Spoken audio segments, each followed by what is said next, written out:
Olof Rudbeck di Atlant, tahun 1672 sampai tahun 1702, hipotesisnya menyatakan Atlantis berada pada pulau yang telah tenggelam di Eropa Utara, termasuk Swedia, atau di Laut Utara. Beberapa teori telah mengusulkan Al-Andalus atau Irlandia sebagai lokasi. Kepulauan Canary juga dinyatakan sebagai lokasi yang mungkin, sebelah barat Selat Gibraltar tetapi dekat dengan Laut Tengah. Berbagai kepulauan di Atlantik juga dinyatakan sebagai lokasi yang mungkin, terutama Kepulauan Azores. Pulau Spartel yang telah tenggelam di Selat Gibraltar juga telah diusulkan. Indonesia, dan wilayah di bawah segitiga Bermuda, juga Laut Karibia telah diusulkan sebagai lokasi Atlantis.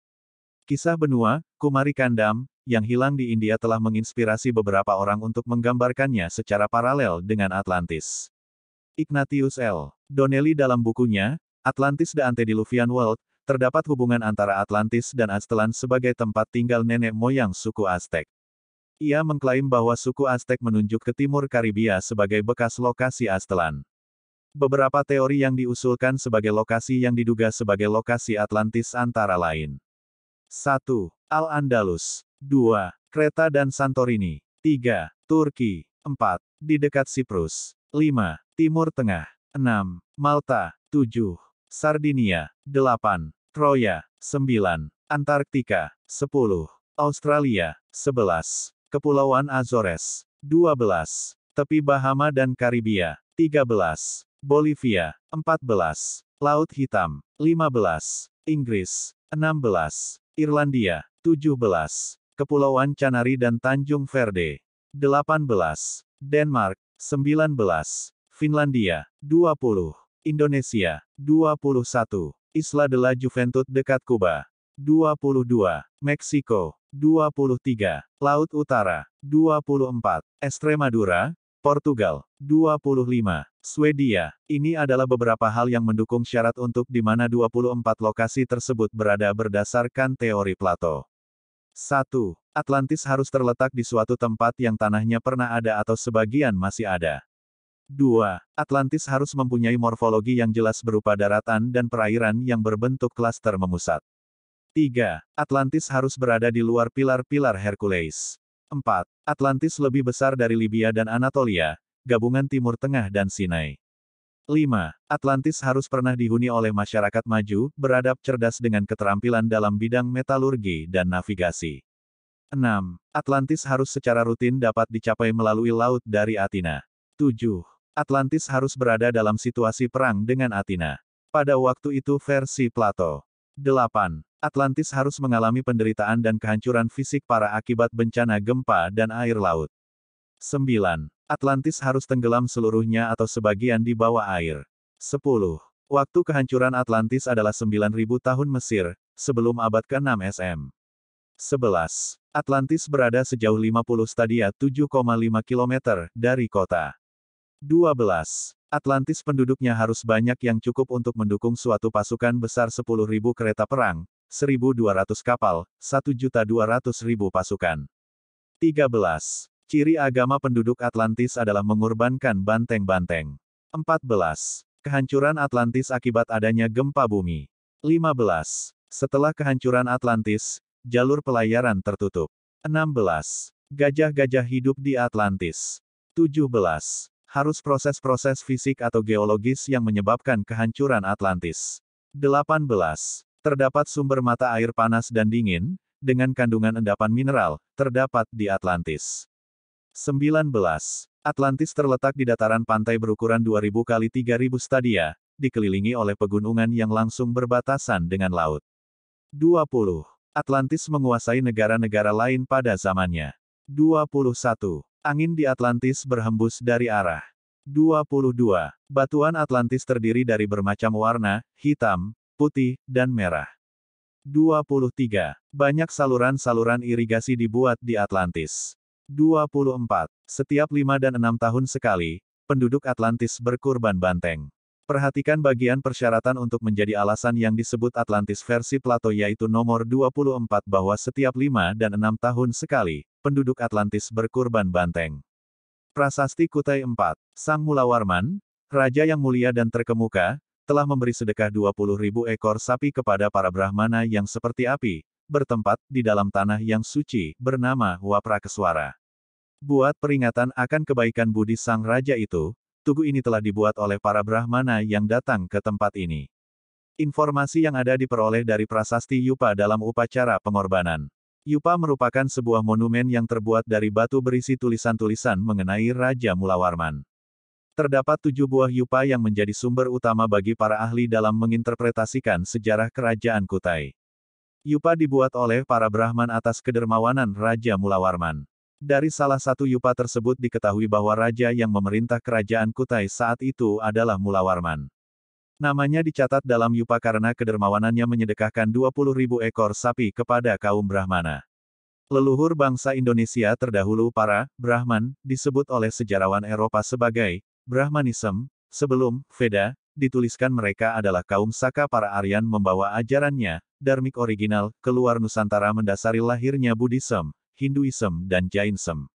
Dalam satu dekade belakangan ini isu tentang keberadaan dan kejayaan asal-usul bangsa Indonesia yang dahulunya sering disebut sebagai Nusantara ini mulai terkuak. Bahwa Nusantara adalah pusat peradaban dunia yang dimulai dari Atlantis, Lemuria dan Sundalan mulai banyak diwacanakan. Apalagi disimpulkan pula bahwa bangsa Arya yang sering disebutkan sebagai bangsa terbaik dunia itu adalah berasal dari Nusantara. Wacana ini seiring dengan terbitnya terjemahan 2 buku kontroversial, Atlantis itu Indonesia, Arisio Santos, 2009, dan Eden in the East, Stephen Oppenheimer, 2010. Bangsa Indonesia patutlah bersyukur dan berbangga dengan terbitnya kedua buku tersebut. Harapannya adalah akan makin banyak para akademisi dan guru besar untuk melakukan riset dan penelitian secara mendalam tentang keberadaan leluhur bangsa Indonesia ini. Selama ini bangsa Indonesia diajari sejarah berdasarkan dari peneliti sejarah bangsa penjajah dan diajarkan di sekolah dasar menengah, juga diajarkan kepada para mahasiswa sejarah, dan yang telah menghasilkan para sejarawan dan arkeologi yang gagap, karena sejarahnya ambigu, buatan kolonial Belanda, penjajah. Jadi semua sejarah dan arkeologi yang beredar itu adalah sejarah yang bohong besar, yang ditujukan agar Indonesia tak punya jati diri. Isu ini mengatakan sejarah yang kita kenal sekarang ini adalah hasil perbuatan konspirasi Belanda atau negara-negara barat lainnya untuk mengecilkan Indonesia. Sumbangan terbesar kaum Saka atau Arya bagi peradaban adalah pengenalan konsep Dharma. Inilah konsep ajaran leluhur Nusantara yang tergambar di Borobudur berawal di Savarnatvipa hingga kini tersimpan sempurna di Bali. Leluhur bangsa Indonesia terdahulu para Brahman disebut oleh sejarawan Eropa sebagai Brahmanism, sebelum Veda dituliskan. Mereka adalah kaum Saka para Aryan, yang membawa ajarannya, Dharmik original, keluar Nusantara mendasari lahirnya Buddhism, Hinduism dan Jainism di India. Ajaran asli bangsa Indonesia terdahulu, Dharmik original, dibawa keluar Nusantara, berawal dipelajari di Savarnatvipa, Sumatera tepatnya di area yang dahulu merupakan landmark, tempat pembelajaran dan pendidikan yaitu situs Muara Takus. Inilah area atau tempat yang dikunjungi para peziarah atau pelajar Tiongkok dan Asia lainnya yang datang untuk belajar, mencatat ajaran leluhur kita kemudian dibawa dan dikembangkan di negerinya masing-masing, bukan membawa ajaran Buddhism, lalu disebarkan ke Nusantara. Analisa Stephen Oppenheimer, Eden di Timur Atlantis di Samudera Hindia. Eden di Timur, dalam buku terbaru, Dronet, Benua Asia Tenggara Phoenix Paperback, London 1999-1998. Stephen Oppenheimer telah menduga wilayah tersebut pada salah satu bagian dari landas kontinen, wilayah antara Malaysia, Sumatera, Jawa, Kalimantan, Thailand, Vietnam, China dan Taiwan, yang sebagian besar dihuni selama zaman es. Stephen Oppenheimer berpendapat bahwa di masa terdahulu wilayah ini adalah wilayah pusat peradaban paling maju. Ia menyebutnya Eden, nama Bibel surga, dari Sumeria Edin, dataran aluvial, karena Asia Barat sumber termasuk Alkitab tidak mencari asal-usul manusia atau setidaknya peradaban di timur. Dalam beberapa kasus, seperti dalam referensi Sumeria, sebutan timur jelas merupakan peradaban pra-Harapan dan budaya Harapan, bahkan mengarah pada wilayah negara-negara timur tampaknya menuju wilayah Indonesia saat ini. Asal-usul agama di India dimulai masuknya bangsa Arya Cakya, Saka yang membawa perubahan yang sangat besar dalam tata kehidupan masyarakat India sejak 3102 SM sampai 1300 SM. Bahwa Arya bukanlah penghuni pertama India dan peradaban Harappa, Dravida, ada jauh sebelum kedatangan mereka. Ini berarti bahwa bangsa Arya atau budaya Veda bukanlah sumber tunggal awal peradaban di India, bahwa sumbernya berasal dari tempat lain. Perubahan tersebut terjadi karena bangsa Arya melakukan integrasi kebudayaan dengan bangsa asli India, Dravida, dan selanjutnya integrasi ini melahirkan tiga agama India. Bangsa Arya setelahnya mulai menulis kitab-kitab suci Weda. Kitab suci ini dituliskan dalam 4 bagian seperti Rigveda, Samaweda, Yajurveda, dan Atharva Weda. Jadi, Saka adalah nama suatu bangsa yang datang ke tanah India juga melakukan ekspansi bermigrasi ke Asia Tengah, Eropa Timur dan Anatolia Utara pada masa setelah Perang Mahabharata 3162 SM, sekitar 3100-3000 SM. Orang Eropa sebut kaum Saka dengan Scythian, inilah yang dimaksud. Arya, leluhur bangsa Indonesia yang mewarnai 3/4 muka bumi juga tanah India. Tony Joseph penulis buku Early Indians, The Story of Our Ancestors and Where We Came From, diterbitkan oleh Juggernaut menulis bahwa 1000 tahun sebelumnya orang-orang, ras Arya juga ke Eropa, menggantikan dan bercampur dengan petani di sana, melahirkan budaya baru dan menyebarkan bahasa Indo-Eropa. Studi genetik lain telah membuktikan bahwa ada banyak bangsa yang migrasi ke India, berasal dari Asia Tenggara diperkuat oleh banyaknya penutur bahasa Austro-Asia. Bahwa Arya bukanlah penghuni pertama India dan peradaban Harappan, Dravida, ada jauh sebelum kedatangan mereka.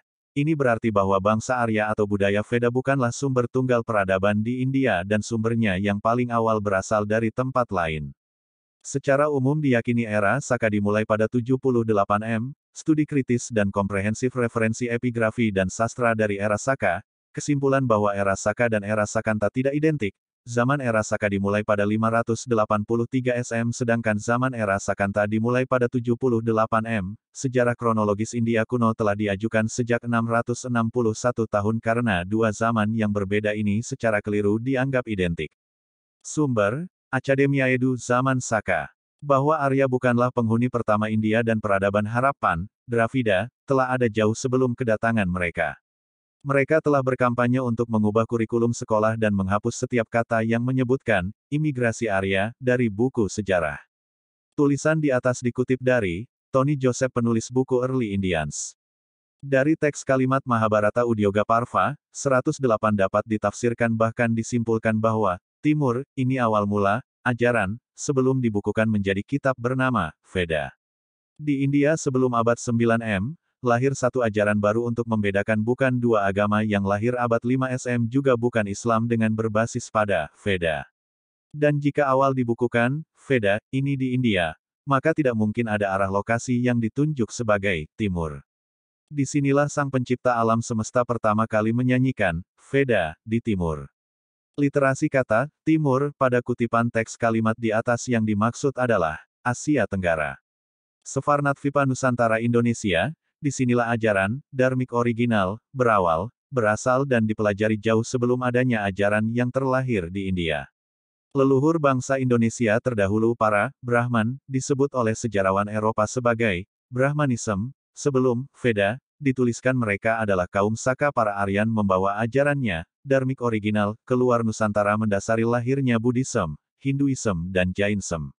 Oppenheimer adalah seorang dokter medis yang telah tinggal di Asia Tenggara selama beberapa tahun. Dia jelas dipengaruhi oleh Marxisme, misalnya di mana ia menolak agama sebagai sarana untuk mengontrol kerja orang lain, dengan mengacu eksplisit untuk Karl Marx Das Kapital p. 483. Bukunya didasarkan pada penelitian ilmiah yang kuat genetik, antropologi, linguistik dan arkeologi, dan dalam hal itu sangat berbeda dari buku-buku Atlantis banyak yang menarik. Yang cukup menarik, adalah mitologi perbandingan, banyak budaya, dan khususnya mereka yang berada di zona Asia Pasifik, memiliki mitos yang sangat paralel dari satu atau lebih tentang cerita banjir.